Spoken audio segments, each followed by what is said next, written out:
Bienvenue sur le rocher. La mort est une réalité universelle.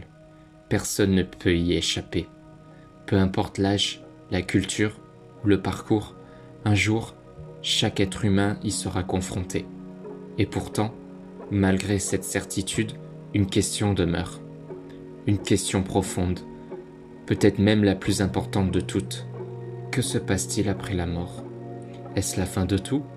Un silence total? Ou existe-t-il une réalité au-delà de ce que nous voyons? Depuis des siècles, cette question intrigue. Elle fascine, elle inquiète, et elle pousse l'être humain à réfléchir au sens de sa vie. Dans cette vidéo, nous allons explorer ce que la Bible dit à ce sujet. C'est parti. La Bible commence par rappeler une vérité simple. Dans l'Épître aux Hébreux chapitre 9 au verset 27, il est écrit « Il est réservé aux hommes de mourir une seule fois, après quoi vient le jugement. » Ce verset affirme deux choses importantes. La mort est certaine et elle n'est pas la fin. Il y a un après. La vie humaine ne s'arrête pas simplement à l'existence physique. Elle ouvre sur une autre réalité. Dans l'Évangile selon Luc chapitre 16 au verset 22 à 23, Jésus raconte une scène après la mort. Il décrit deux personnes, dans deux situations différentes. Ce récit suggère quelque chose de marquant. La conscience ne disparaît pas, il y a une forme d'existence, une perception, une réalité vécue après la mort. Cela va à l'encontre de l'idée que tout s'éteint instantanément. Selon ce passage, la mort est une transition, pas une disparition. Cependant, il est important de reconnaître une chose. La Bible ne donne pas tous les détails de manière simple et systématique. Au fil du temps, différentes compréhensions ont émergé. Certains parlent d'un jugement immédiat, d'autres évoquent une attente, d'autres encore insistent sur la vie éternelle. Ces différences montrent que le sujet est profond et qu'il demande de la réflexion. Si cette question est si importante, ce n'est pas par hasard. Elle touche à quelque chose de fondamental, le sens de notre existence. Si la vie s'arrête totalement après la mort, alors tout ce que nous faisons a une limite très courte. Mais s'il existe une continuité, alors nos choix prennent une dimension différente. La manière dont nous vivons aujourd'hui pourrait avoir un impact au-delà de cette vie. Au-delà des détails sur l'après, la Bible insiste sur un point essentiel.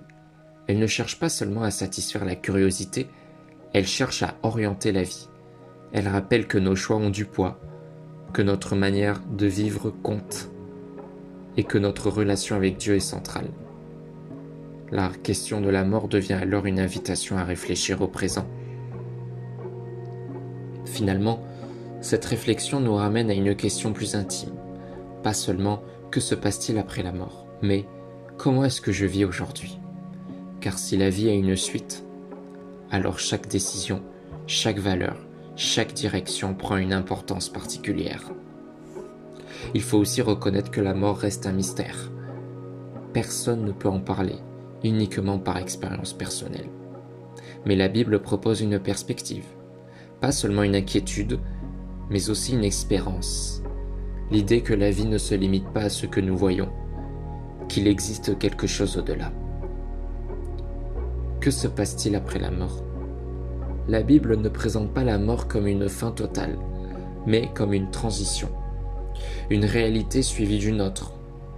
Elle ouvre une réflexion profonde sur le sens de la vie, sur nos choix et sur notre direction. Peut-être que la question la plus importante n'est pas seulement « que se passe-t-il après ?», mais « que faisons-nous du temps qui nous est donné aujourd'hui ?» Et toi, que penses-tu qu'il y a après la mort? Penses-tu qu'il existe quelque chose au-delà?